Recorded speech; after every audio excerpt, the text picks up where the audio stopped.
Welcome back to InfiniteGameVerse. I'm your host, Aiden. I'm here with Mason, and today we're talking about 3 really good VR games that you guys should try out, and Mason will kick us off.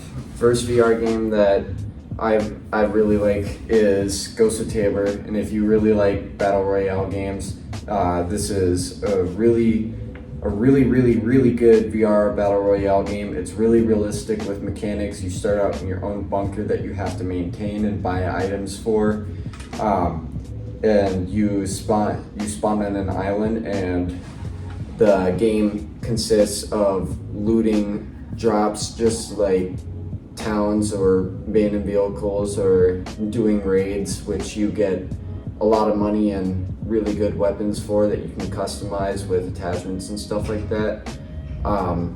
There's a streamer and a YouTuber that I've mentioned in the past. His name is Hobby147, and his Twitch username is Hobby347, which is spelled Habie, and then the numbers. He played Ghosts of Tabor. I haven't bought it, but it's on my wish list, and it's definitely one of the VR games that I'm going to eventually play. He describes the game perfectly, and from his own point of view, with a pretty fair opinion on how fun the game is and around all the stuff that there is to do. And after I show some clips of Hobby talking about Ghosts of Tabor, we'll move on over to our second VR game, which Aiden will talk about. Tarkov ruined us as a collective. We used to make games for fun. We used to boot up the Xbox 360 and play games that were downright enjoyable. But ever since Tarkov made the extraction shooter the new battle royale, we make games for pain. Is that a guy already right there? Well, shoot, I just spawned in. I don't want to die. And that's what Ghosts of Tabor is. Pain. Stop telling me to play this game. You're hurting me. We've been at this for an hour and 17 minutes. We've played like 1.5 games. It's the first real VR extraction shooter, and they spared no expense in making it the most extraction-y extraction shooter they could make. If I got shot right now, I would throw my PC out my window. Because who wants to press X to reload when you can pour brass and gunpowder into a press that makes boxes of ammo that you can then dump into a completely separate machine that you put your mag into to reload? How do I know if a magazine is full? Me. I do. I'm no better than the rest of the loot goblins in this world. But, and this is why I always try not to listen to the internet, the game is still in alpha, and it feels like it's being held together by toothpicks and paper mache. I'm about to vomit like 6 times over. Now into Phasmophobia. Phasmophobia is a scary VR game where you try to figure out what ghosts, or you basically go ghost hunting in VR. You have to find evidence to find out which ghost it is, and it's a really fun game. A bunch of different people play it. You can either play it with non-VR too to make it less scary, but VR is more scary because the ghost is in your face. Then there's a bunch of stuff you have to do, like objectives, you have to find EMF 5 or bones or stuff like that. And there's a bunch of different ghost equipment, and the game is really fun. It has a bunch of views, and it was only made It's coming up on its 4-year mark. Yeah, it's coming up on almost 4 years now. It's a really good game, really fun. And then I have some clips for you guys to watch of me playing VR. Pause. Aiden's video got corrupted, so we'll show some more clips of Hobby. Phasmophobia is a completely different game if you play it alone. Susan. Oh, having other people there obviously makes the game less scary, but it also makes it more fun. It's fun to cyberbully a ghost with 3 other people. That all disappears when you play Phasmophobia alone. When you're alone, calling out someone's name is no longer fun. I don't get scared super easily, but calling out to a ghost and getting a response is traumatizing. Susan. Oh God. Not to mention it's in VR, so I already feel like I'm there. The fact that the ghost can hear me and respond to its name actually made me shake. I can't read it because I'm shaking. Normally, Phasmophobia is a great time. Again, accosting a dead farmer, no better way to spend a Friday night. Come on. David Garcia? David Garcia. David Garcia. David Garcia, I'm David Garcia. stealing your toilet paper. Alright, yeah, we're at zero activity. You guys are chilling. I'm going AFK here. I'm just kidding. Got you. But playing alone and in VR is ridiculous. And our last game that me and Mason are going to be talking about is Blade and Sorcery, and Mason will kick us off. Blade and Sorcery is one of VR's best sword combat games.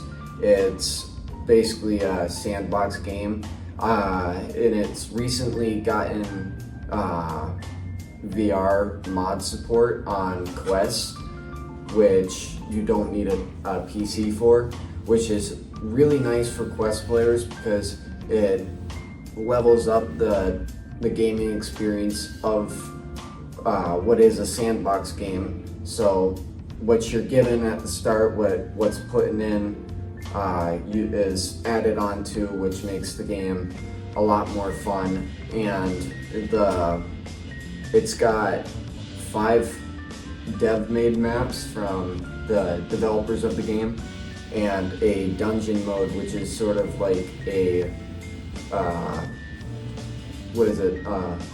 a free run sort of like level type thing. That's my favorite game mode of the Blade and Sorcery game, and it's obviously got its creative whatever it is mod levels and stuff like that. It's overall really fun, and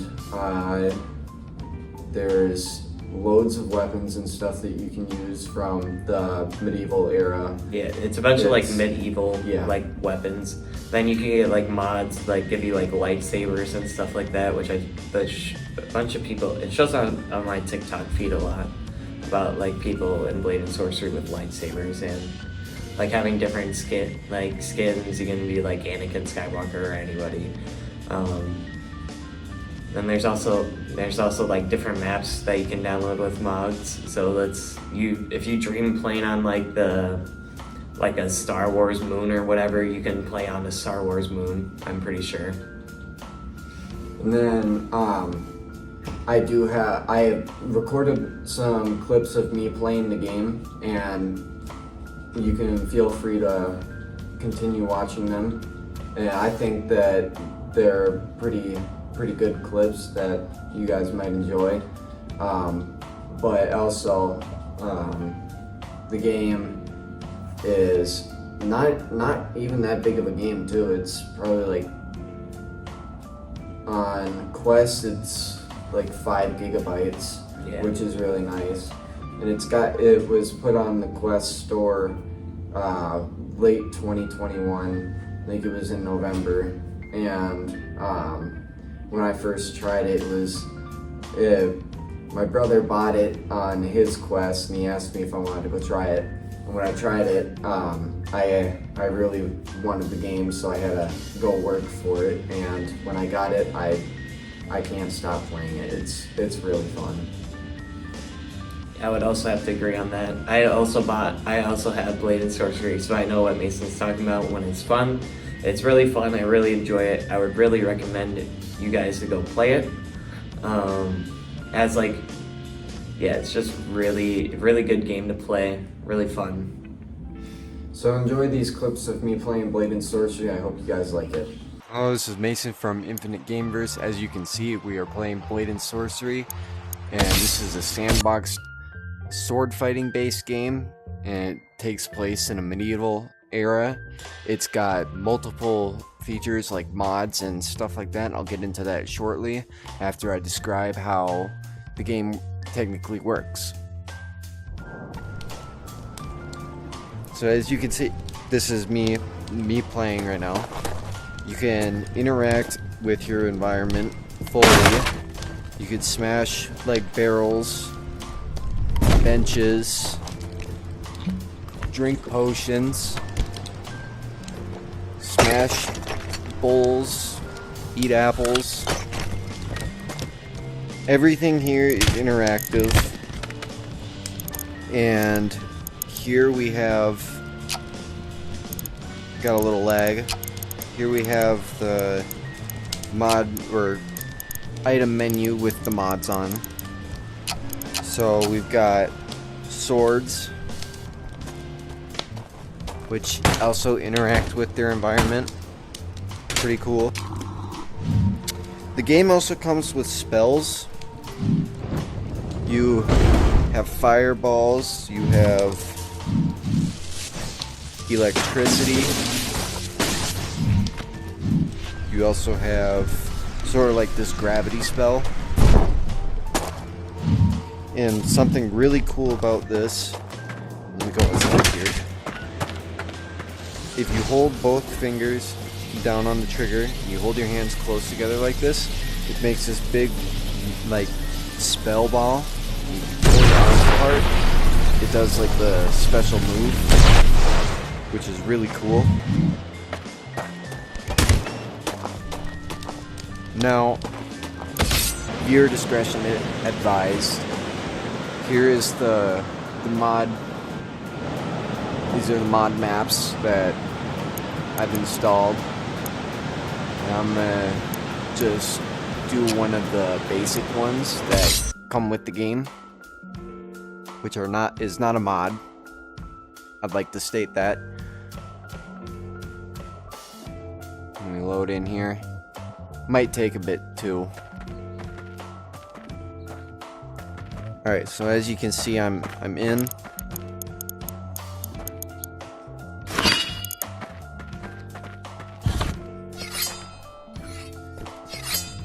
Now, what I'm gonna do is I'm gonna show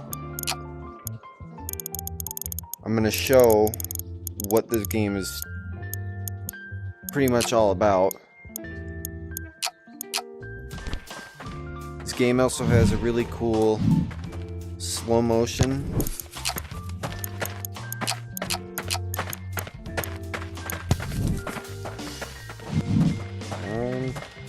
Hold on. That's the button. So you can spawn in however enemies you want, depending on what mod you have. And as you can see, swords interact really well with the other swords, which make it really good for a VR combat game.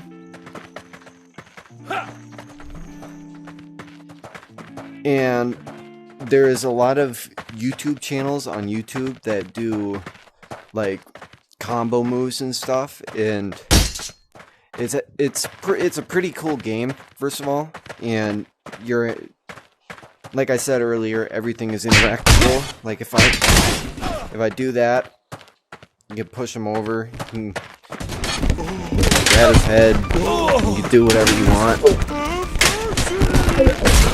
So it's really fun. I like to play this game a lot. Well, that wraps it for us. I'm your host, Aiden. This is Mason, and we're saying goodbye as this is the last episode of Infinite Gameverse. We'd like to thank you guys for watching through us for all of our journey through this, and make sure to go like and subscribe to JHS Creative Communications on Twitter, and subscribe to JHS Creative Communications on YouTube. And make sure to comment what your favorite VR game is, just for us to know. And peace!